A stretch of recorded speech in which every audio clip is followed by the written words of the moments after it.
All right, Cedric. So you got your work cut out for you. I probably say that in every video. So here's where we left off. If you look, this C sharp is the last thing that you had played.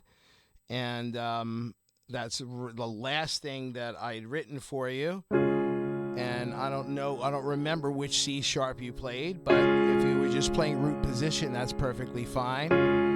And now here's our new stuff. F sharp minor. I would go higher for this chord.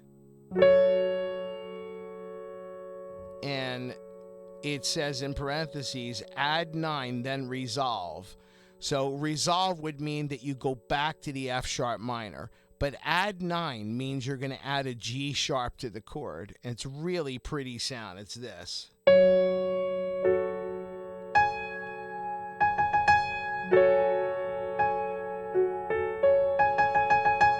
Now it's going to be out of reach, so this is where your sustain pedal comes in handy.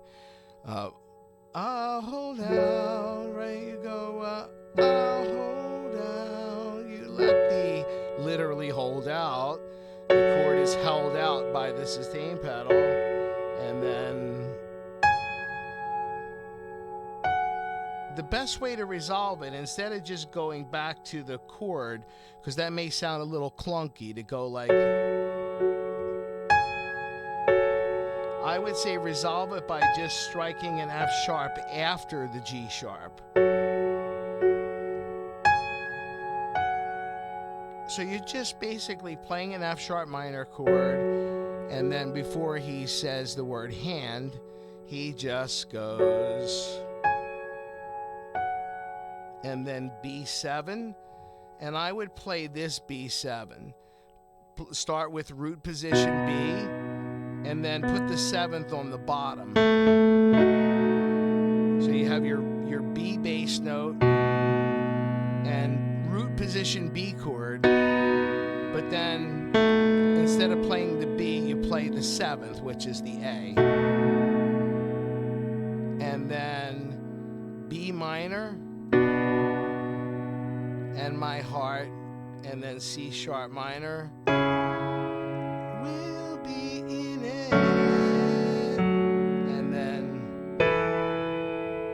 I'm sure you remember that from earlier in the song. I forget what the lyric was. Oh, it's actually, whatever. I'm sure you remember that because you played that phrase before. C sharp minor, F sharp minor over D, and then E sus4. And actually, it's a little cut off on your screen, so let me widen this. You see there's an E right after it, so it's all right. Now let's scroll down to see what's next. For all we know, now this is the point at which I realized that I couldn't give you the whole song today, because this is some real new territory for you. Let's see. Oh, yeah. So this is the entire rest of this will fit on the screen. And this is going to require some explanation because these are some new chords for you. So I want to explain the theory behind each of these chords and why they're called what they're called. Let's start with the first one that probably looks very foreign to you. F sharp 7 sus 4. It's just like a sus 4 chord, except it has a 7th. Or I could have said it this way. It's just like a 7th chord, but it's this with a sus 4. So what we're going to do is play F sharp 7. And those notes are F sharp, A sharp, C sharp, E. And then we're going to sus the 4, or, create a sus 4. And a sus 4 is where you take the 3rd, which is the A sharp, and we move it a half step up. And then resolve it to an F sharp 7.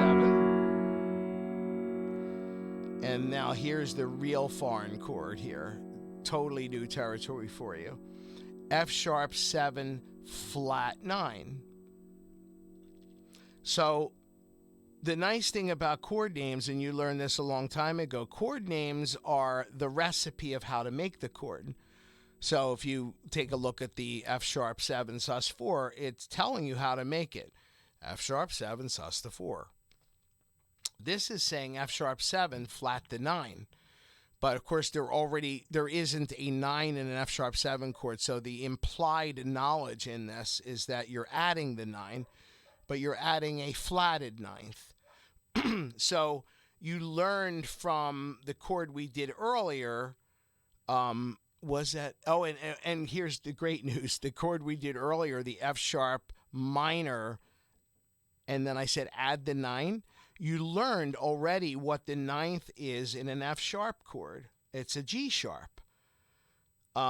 It's a little bit odd, I think, to students when you use words like 9, or you use numbers, interval numbers like 9, because there's only 7 different numbers in a scale.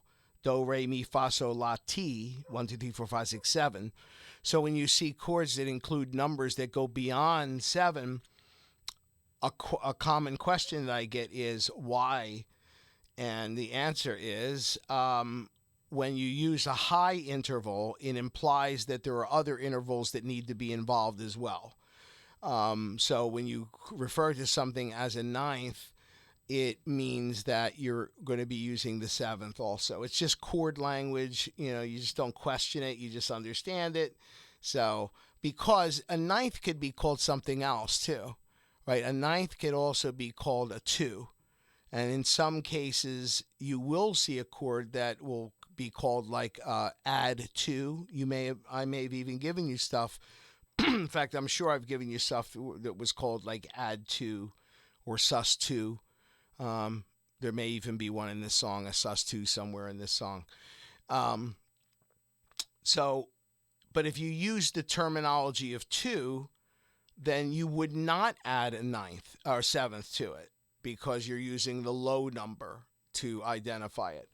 But the letter name of a 2 and a 9 is identical.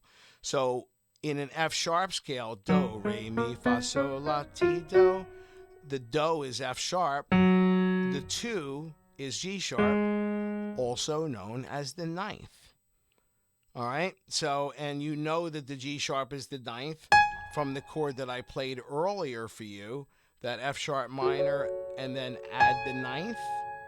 All right, so back to this strange chord, this new chord for you, F sharp 7 flat 9.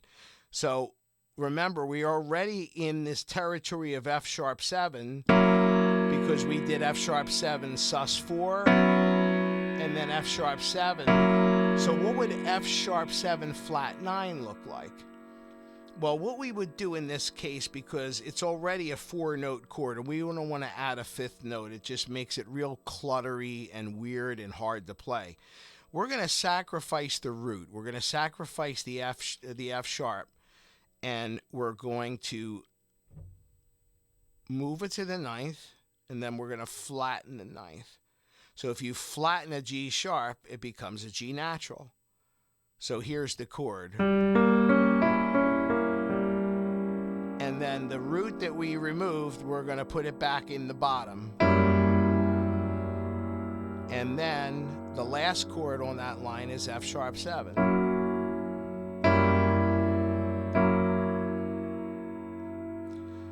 Next chord is B minor ninth. And for B minor ninth, what you'll need to do is play a B minor chord and then add the ninth. So we just talked about this. In the key of B, if you count from the root B, B scale is B, C sharp, D sharp, E. So the 2 in the key of B is a C sharp. So if you take a B minor chord and you add a C sharp to it, you get a B minor ninth. And here is what that chord sounds like. There's your B minor root position. Add the ninth. It's a really pretty chord. And of course, then we have the root on the bottom. and then D over E, which you know already, and then E, and then A, and then E minor over G. We're in familiar territory. F sharp 7, B minor 7th, and then D over E. And I believe that is like straight out of something earlier in the song. Let me double check that. B minor 7th.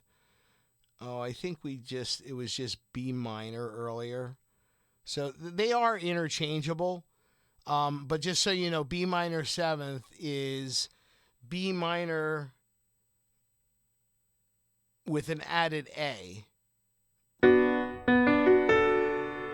So you could also call B minor 7th has an alternate name. It's not super legitimate, but you could call it D over B. And then there's a D over E following it. So when you see that B minor 7th for Like the Ripples, you could either, you have three courses of action here. You could play B minor, that's what you played earlier in the song and it worked fine.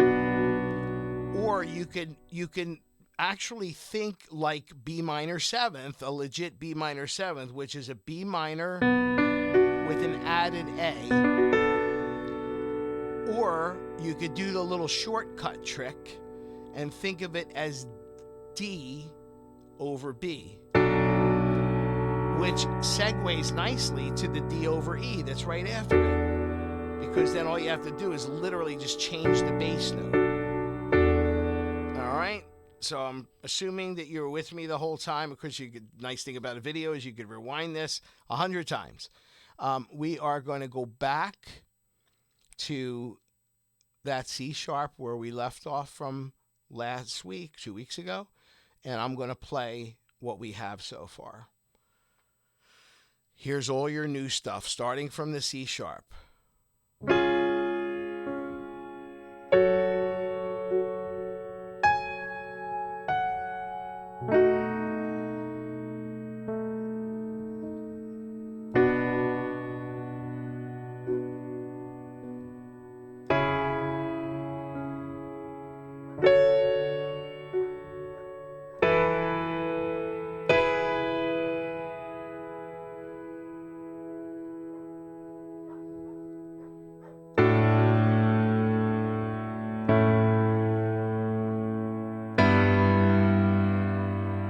For that E minor over G, I am choosing to use first inversion, and I'm going to explain why. Because it is right where my fingers need to be for that F sharp 7 sus4. So look at the beauty of this. E minor, right? So normally you would play E minor root position, right? But if you play E minor first inversion, look at how easy the transition is from E minor to F sharp 7 sus4.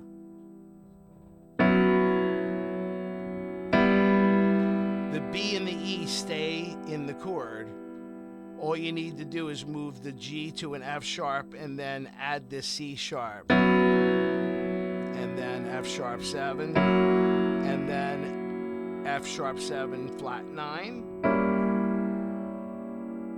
And then back to the F sharp 7. So we're going to start from that top line for all we know.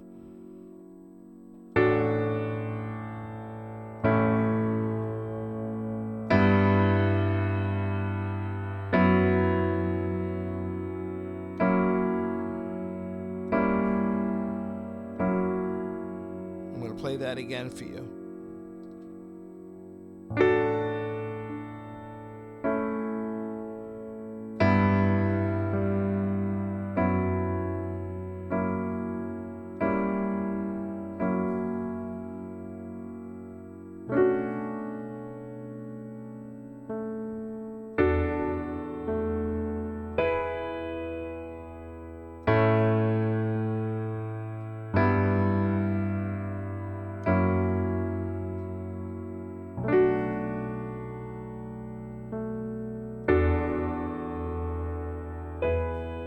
Now, you may have noticed something that I'm doing, and you're may be thinking, why is he doing that? Should I be doing that? I'm striking the chord just like you were when you played it for me today, but in between, I'm just randomly hitting one of the notes in the chord. It's just filler. You could do that too. But I know it's one extra thing for you to worry about, so you don't have to feel obligated to do it. But so it's just not like just silence between chords. You could try to go like.